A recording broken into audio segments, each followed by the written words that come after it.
There's something about places that are at the end of the road. There's just something magical about driving across that number 4 bridge and seeing that vista of shallow water and little dotted islands and seeing the horizon in the distance.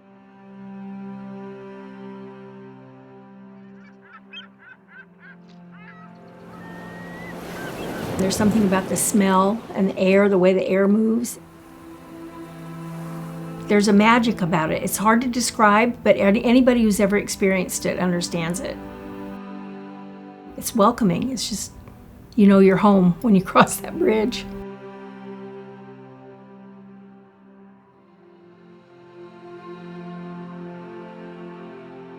It's a small town that relies on fishing, clamming, and then tourism. It's really 60 miles to get here. It's the city in the middle of nowhere.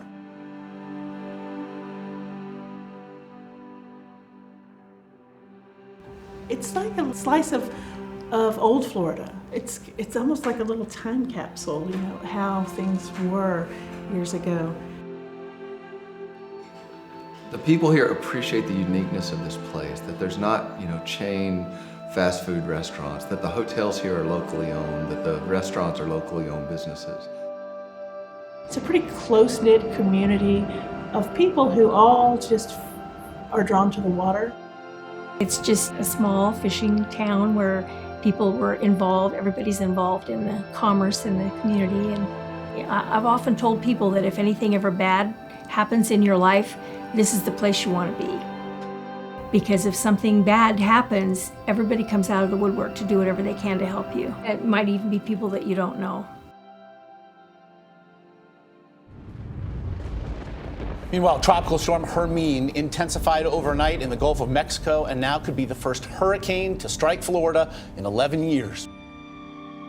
I can honestly say that going through Hurricane Hermine in 2016 has been, because it's still continuing, has been the hardest thing I've ever gone through in my life.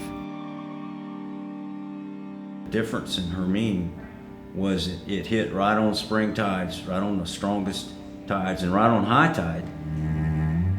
And everything just lined itself up for the maximum amount of damage.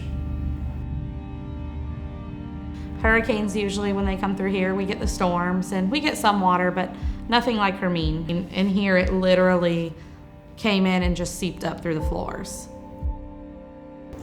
It flooded a lot of homes and businesses, and that was really heart-wrenching for me because I don't know, just you watch people lose everything and it hurts.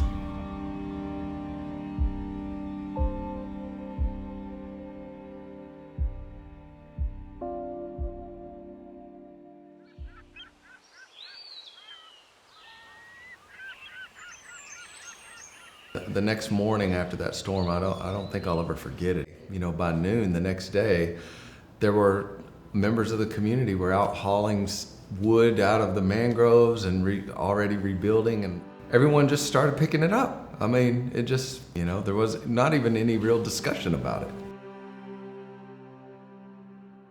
We opened the door and said, what are we going to do? We have all this food and all this coffee, and everybody in town was walking around dazed. We just rolled everything outside and offered free coffee and food to all the locals because they had no access to clean water because all the water had been shut down in town. We had whole football teams show up.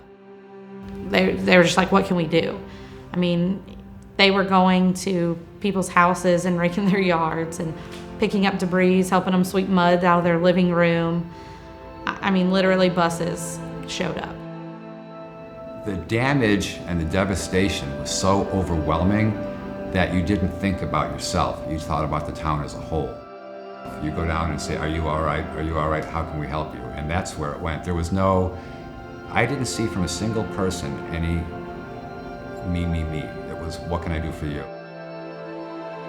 The people here are very resilient. They have experienced over time, the last 100 years or more, a lot of changes in hurricanes and storms and flooding and economic challenges with the net ban, and they have managed to survive, and they have a great attitude.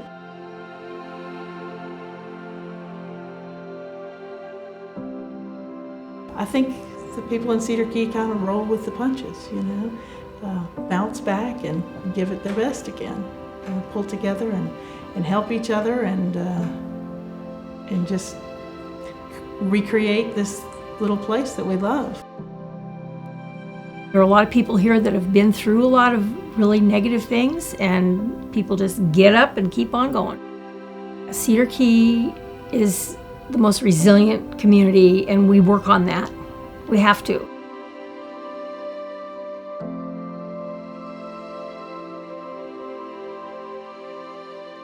We're gonna be all right when it's all said and done. I mean, we might have to go through a lot of pain to get there, but we're gonna be okay here as a community.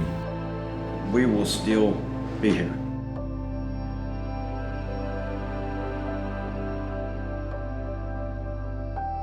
I remember when our children were little, our youngest daughter, we would have gone out of town for something or another, but we would be coming down 24, and as we get to the first bridge, number 4 bridge, and it opens up and you see the salt water everywhere.